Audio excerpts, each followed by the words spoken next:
Di antara ribuan kisah hidup, kita tertambat pada satu kasih. Apa kisah cintamu yang paling berkesan? Ikuti Instagram 1000 Kisah Sebuah Kasih dan kirimkan ceritamu.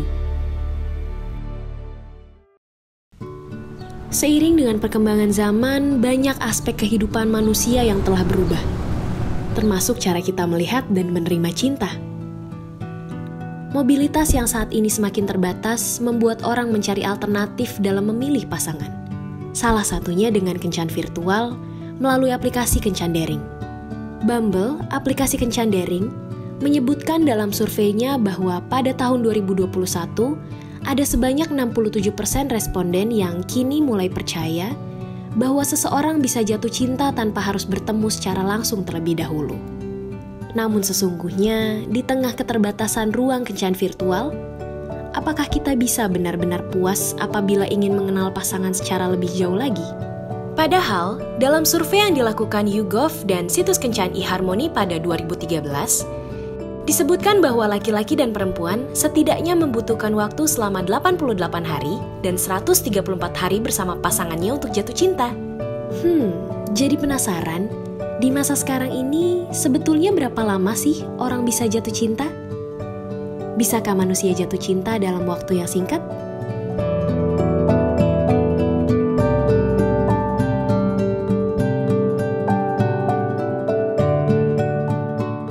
Untuk menjawab pertanyaan tersebut, menjadi manusia membuka kesempatan bagi orang-orang yang ingin mendapatkan pasangan melalui metode matchmaking. Sebanyak 269 peserta lintas gender dan preferensi seksual telah mendaftar. Dalam proses penyeleksian peserta, kami dibantu oleh Zola Yohana, founder Heart Inc. sekaligus relationship coach dan certified matchmaker. Halo, saya Zola Yohana, certified matchmaker and relationship science-based coach, dan juga foundernya Heart Inc. Jadi Heart Inc. itu adalah the first matchmaking company di Indonesia. It's a bespoke matchmaking. Fokusnya untuk para single, untuk mencari pasangan. Dan servisnya itu sebenarnya tidak hanya matchmaking, tapi ada coaching. Coaching itu buat para couples mungkin, couples coaching untuk atau married counseling juga. Terus juga ada individual coaching, which is kayak how to flirt misalnya gitu, lebih ke love industry deh gitu.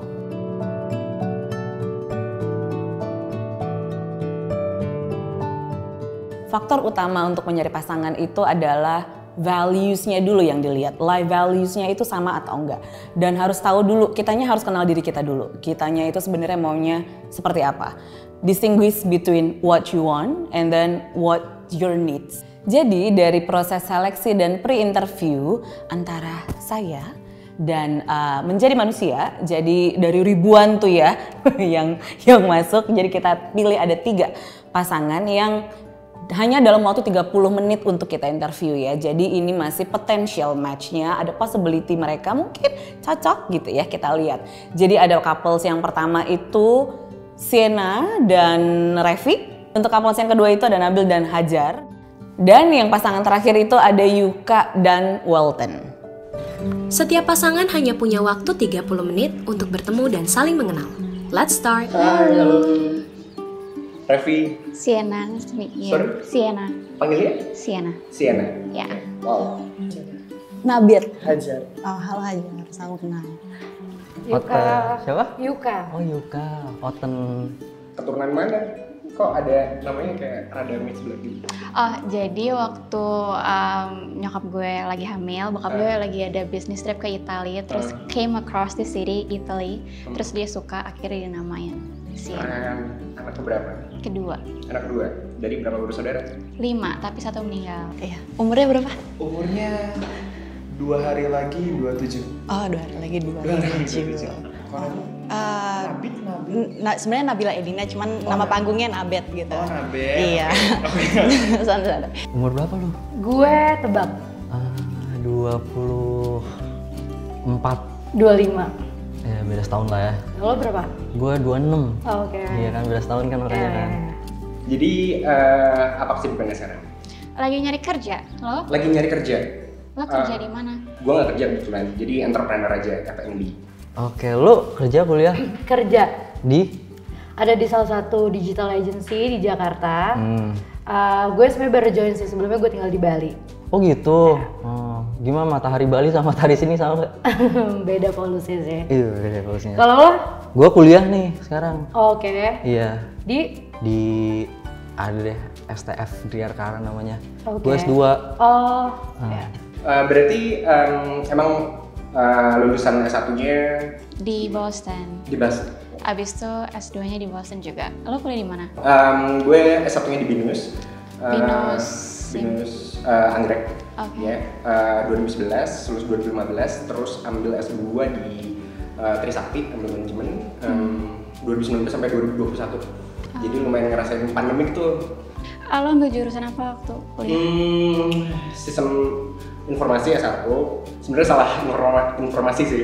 Terus udah running 1 tahun, 2 semester, tuh ngerasanya kayaknya gue sedikit salah deh. Ya udah tapi. Kenapa ngerasa salah?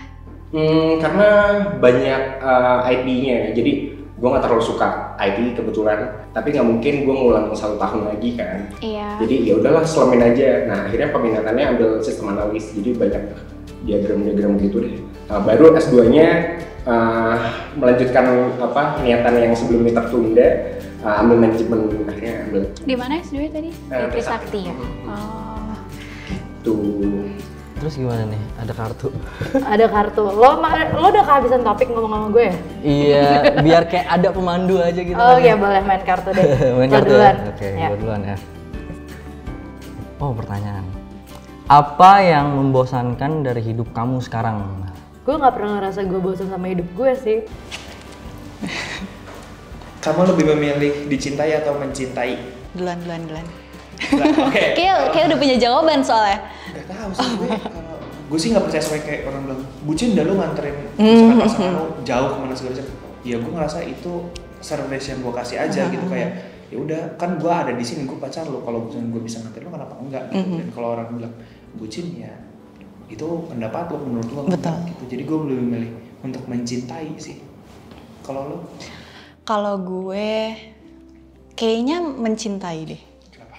Karena nggak tahu sih, kayak aneh aja kalau gue dicintain orang, kayak kok lo bisa cinta gue? Lebih ke situ sih ya, kayaknya. Kan jatuhnya nggak pede.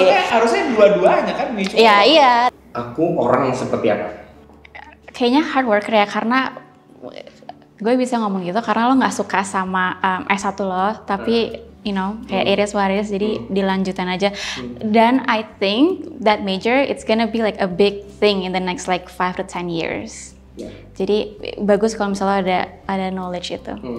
Funny story, waktu sebenarnya S1 gue jurusannya adalah bisnis, tapi karena gue nggak suka ngitung, jadi gue 2 bulan pertama gue struggling banget. Akhirnya gue decided buat change my major jadi ke communication.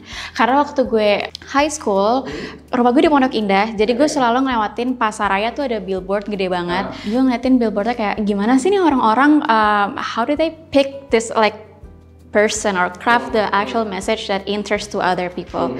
Jadi gue yaudah deh gue coba communication, terus ambil concentration in advertising. Apa hal pertama dari aku yang kamu perhatikan saat kita bertemu? Pipinya kemerah-merahan. Oh, ini panas soalnya. Nggak apa-apa, bagus kok, bagus. Gue gak pernah makeup kok, karena di Bali tuh biasanya kan kayak lo bangun, sikat gigi, mandi, cabut, nggak usah pakai makeup. Ya, tapi nggak apa-apa, bagus kok, pipi merah, nggak usah malu.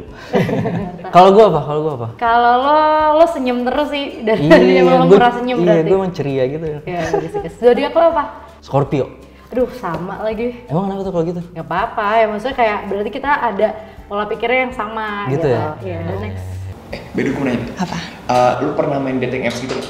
Pernah. Gak apa-apa. Gak ada yang ngejudge. Main apa? Kan ada banyak gak sih? Gue gak tahu sih. Gue gak tahu jenisnya. Yang gue tahu cuma Tinder sama Bumble. Kenapa main Bumble? Bumble tuh bukan yang ceweknya duluan ya? Iya, Bumble tuh ceweknya duluan. Tapi lu gak pernah main dating apps sebelumnya? Pernah, tapi kayak nggak pernah menemukan aja sih. Maksudnya nggak pernah yang kayak setelah pas yang match itu kayak cuma beberapa minggu, habis udah nggak kontakan lagi, kayak seminggu 2 minggu gitu nggak kontakan, terus baru kontakan lagi pas udah gitu, udah lama. Kalau lo? Kalau pengalaman berselancar di Bumble? Wah, berselancar. Di Bumble seru sih, maksudnya gue juga nggak ngelihat itu sebagai bener-bener dating apps ya, karena gue juga jatuhnya kan gue main waktu juga gue baru bubar waktu banget dulu pas quarantine juga udah mulai nih, mulailah akhirnya fase main Bumble kita dimulai gitu kan, main terus ya awalnya cuma looking for a friend, ngobrol aja sih, itu pun juga main juga nggak ada yang kayak gue harus dapet cowok nih dari sini, kayak enggak, kayak ya udah kenalan dulu aja, kalau misalnya memang cocok ya ngobrol dulu aja, kalau misalnya enggak ya udah kayak gitu kan. Tapi lu tipe yang ini nggak, yang apa? Gue ngeliat dulu fotonya, oh dia misalkan ada temen gue yang kayak ngeliat gitu kayak oh zodiaknya ini, oh dia lulusan sini segala macam, itu tetap dilihat gitu. Kalau gue ngelihat sih profilnya pasti ngelihat, kayak kalau misalnya kita asal kan ya kayak ngapain juga toh nanti kalau kita match tapi gue yang nggak serak juga, terus abis itu gue nggak ngechat, terus ngapain gue main, paham gak sih? Iya kan, jadi kayak ya udah gue main ya kalau misalnya emang ngerasa kayak profilnya menarik nih, atau mungkin di bionya suka ada hal-hal konyol yang bisa jadi bahan omongan, karena kan nggak melulu kita harus jadi pacaran langsung gitu kan, iya kan? Kan kita betul, kayak bisa ngobrol aja, bisa jadi temen aja, atau mungkin bisa bahkan jadi rekan kerja kan, kita nggak bakal pernah ada yang tahu. Itu bisa loh. Saya kenalan nih. Dari ini saya dari Bumble. Bisa kan, kayak misalnya kayak gue tuh pernah loh, kayak waktu itu gue match, terus ada satu orang gue cerita, iya nih gue pusing nih kerjaan intern di sini, gue bilang gitu. Terus nih orang kayak pas banget gue lagi nyari nih di tempat gue fresh graduate buat ini. Terus gue bilang ntar dulu deh, kayak bisa dari mana. Jadi makanya gue pun ngelihat Bumble atau dating apps lah gitu, nggak melulu tentang cinta, tapi kita ya kenal as a platform untuk kenalannya. Betul. Gue ya. Apakah kamu mau memaafkan dan menerima kembali ketika pasanganmu selingkuh? Tergantung ya. Mungkin kalau sekarang gue ngomongnya enggak karena lagi bisa berpikir jernih. Tapi kalau misalkan lagi dalam hubungan dibutain sama ya perasaan-perasaan yang nggak masuk akal, yang nggak rasional, mungkin ya nggak tahu, mungkin lain cerita gitu ya. Cuman sebenarnya kayak bisa aja sih kayak maafin gitu kan, namanya juga kalau kita udah sayang ya. Dan setiap orang menurut gue berhak dapat kesempatan lah. Betul, dan gue yakin sih setiap orang bisa berubah ya. Cuman kalau diselingkuhin sakit juga gak sih? Gue pernah sih 10 kali kayak terakhir pacaran. Lebih kayaknya. Ya udah, cuman kayak satu orang 10 kali selingkuh. Iya. Sama orang yang sama apa beda-beda? Beda-beda. Mantan lo? Iya, emang agak-agak aneh. Mantan lo keren sih. Iya. Womanizer parah. Iya. Kok bisa sih tapi lo 10 kali? Soalnya gue sayang. Itu lo tahu dari mana? Gue nggak pernah cari tahu. Tapi kok bisa tahu? Universe kayaknya baik sama gue, jadi gue dikasih tahu. Sama Universe? Ya enggak, lewat medianya. Lo gimana sih? Jadi kayak bener-bener gue tuh nggak pernah cari tahu kan orangnya, kayak handphone aja tuh gue nggak pernah cek-cekan gitu, males kan ngapain. Terus cuman kayak ada aja gitu, ntar ada orang yang tiba-tiba teman gue nelpon lah, terus kadang ada kayak ketahuan aja kayak dia salah chat ke gue lah gitu, ada aja deh. Serius lu salah chat? Serius. Tahu pertama kali sama tahu yang ke-10 kali rasanya gimana tuh? Beda apa sama tuh? Beda sih, awal-awal nih gue udah masih yang sedih gitu kan. Lama-lama gue kayak udah biasa, ntar juga balik lagi gitu. Gitu? Terus kayak pas udah mencapai si batas limit gue kayak udah bye gitu. Berarti lo yang putusin ya? Tapi lo ngomong pacaran berapa lama? 8 bulan. 8 bulan 10 kali selingkuh? Gila, itu aja sebulan sekali lebih loh. Kayak ya kalau misalkan biasa. Teman-teman gue di sini juga mungkin pada tahu. Iya, lu bayangin nih 8 bulan pacaran, sebulan satu selingkuhan aja itu tuh kayak masih bisa lebih gitu. Iya. Ya kan? Berarti emang kayak gitu, namanya juga orang kan beda-beda ya. Iya, ganteng berarti ya? Mantan lu dulu ya? Lumayan. 10 kali selingkuhin, gak apa-apa ya? Kalau kayak gitu kan gue gak belajar kalau gak ngalamin fase itu ya. Sekarang makanya gue kayak rada-rada tar dulu deh gitu. Iya benar. Emang lu terakhir kapan sih? Kayak udah setahun deh. Oh setahun, masih kayak anget gak sih setahun? Enggak sih, kayak udah gue seminggu doang sih kepikirannya, abis itu udah enggak. Menurut kamu kondisi seperti apa yang bisa meyakinkan seseorang untuk siap menikah? Lumayan berat ya. Untuk meyakinkan orang bisa menikah, sebenarnya ini yang paling basic kan. Menurut gue, orang itu harus sudah siap, sudah selesai dengan dirinya sendiri. Orangnya misalkan apa-apa marah, semuanya put blame on someone. Also gue banyak banget dengar di sekitaran gue, menurut lo prenup agreement is that important for you? Kayak what do you think of that? Kayak bikin kayak perjanjian. Penting sih. Penting. Karena kita nggak tahu nih ke depannya kayak gimana. Dan biasanya itu yang berhubungan dengan keuangan finansial kan, kalau misalkan harta gono gininya, Iya, benar. itu biasanya penting banget di awal. Kalau misalkan itu udah ditulis di awal, berarti akan tahu nih ke depannya kayak gimana, apa yang dilakukan. Terlebih lagi kalau misalkan sama untuk urusan anak nanti, biasanya kan suaminya yang cari kerja, make a livingnya suami, istrinya misalkan yang ngurusin keluarga. Nanti di saat keluarganya udah bisa, kasihan nih anak-anaknya nggak tahu ikut siapa, dan istrinya juga kasihan kan. Itu makanya penting ada untuk prenup di agreement. awal. Tapi kalau lo nanti udah menikah, mau istri lo nggak apa-apa untuk kerja atau stay at home mom? Gue akan support apapun yang diinginkan istri gue sih, selama keluarga tetap baik gitu. Dan keurus anak-anak ya, dan suami. Anak-anak keurus. Mau gimana pun, walaupun nanti ada helper atau babysitter, kita tetap harus ngurus karena memang itu anak kita, bukan anak babysitter kan. Iya. Apa ya? Mungkin kita bisa tanya love language. Nah, kan lagi zaman banget nih ngomongin love language. Love language lo apa? Kalau kata orang love language gue, kalau gue love language-nya quality time, karena gue lebih nyaman. Ya udah kayak misalkan lagi di mana gitu, misalnya kayak ya udah nggak kemana-mana, misalnya di rumah gitu. Ya udah di rumah, lu mau main HP, mau guling-gulingan, kayak mau jual nasi goreng, terserah. Jual nasi goreng? Ada di situ orangnya, penting ada juga. Ya udah nggak kenapa-napa juga gitu. Nggak usah, kan ada orang yang kayak, kita harus ngapain nih, aduh bosan harus ngapain sama gue, kayak udah diem aja nggak apa-apa. Yang penting ada. Yang penting ada. Kalau lu? Sama sih, gue quality time juga, kayak lo terus sama jungkir balik boleh, kalau jual nasi goreng gue jungkir balik terserah gitu. Mau koprol, mau ngapain, main magic gitu juga nggak apa-apa, bebas. Yang penting kayak ya udah gue bisa ngeliat lo, kita ada sama-sama sini nih, ya udah. Komunikasinya baik gitu. Iya betul. Sudah habis. Ya udah.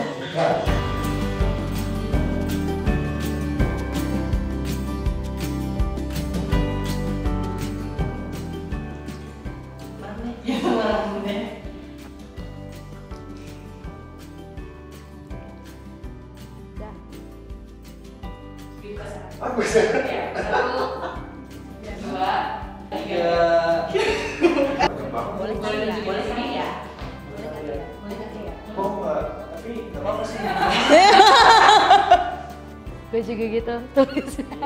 Sama kita jawabannya. Apa itu tulisannya? Kecil amat sih. Iya besar. Sini. Oh. Halo. Aku Zola. I'm a certified matchmaker and relationship coach. Coba lihat apa itu? Nyapa? Tidak. Oh. Tapi nggak apa-apa, Oke. boleh kali ya. Buka dikit boleh nggak? Nggak boleh ya?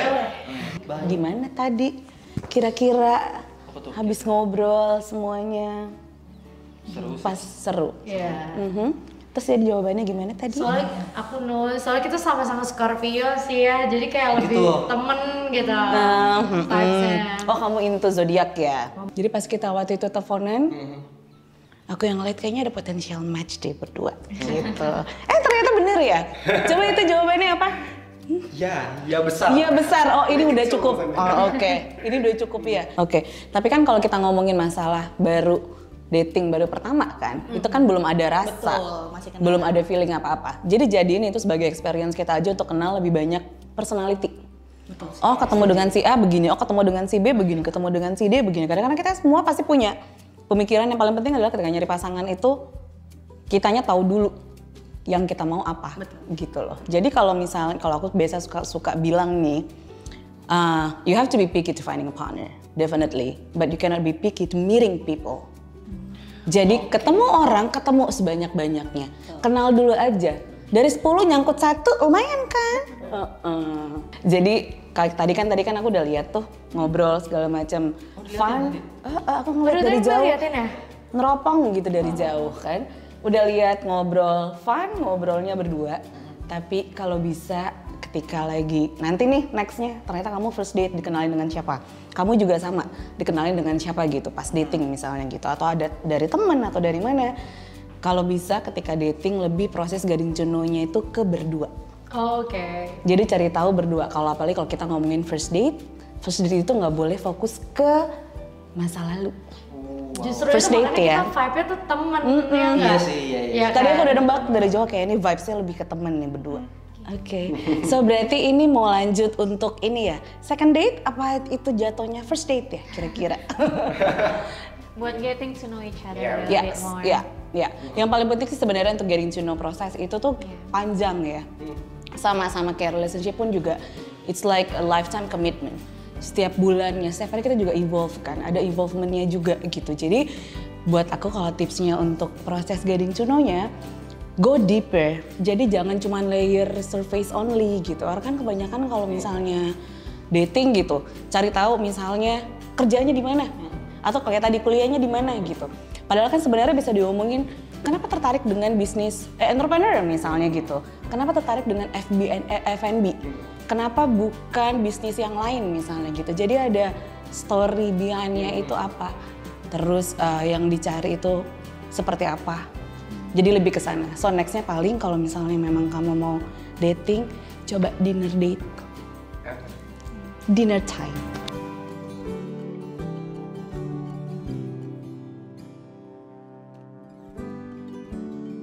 Tidak. Dalam waktu yang cepat untuk jatuh cinta, apalagi kalau misalnya dalam waktu 30 menit, it's impossible, nggak mungkin. Karena cinta itu butuh sesuatu, butuh di-build, ada prosesnya. Tapi kalau misalnya lust, mungkin iya. Lust is berarti lebih infatuation. Tapi kalau kita ngomongin jatuh cinta dalam waktu 30 menit, itu nggak butuh. Itu butuh waktu, ada prosesnya. Kenal dulu, getting to know prosesnya gimana, tahu dulu how they treat us-nya juga gitu. Jadi nggak bisa kalau misalnya orang suka bilang, kayaknya ada love at the first sight. There is no love at the first sight, only lust at the first sight. I've waited a while, won't you tell me now? Halo semuanya, terima kasih sudah menonton video kami. Jangan lupa like, komen, dan share video ini. Subscribe juga kanal kami dan nyalakan notifikasinya untuk tahu video terbaru dari Menjadi Manusia.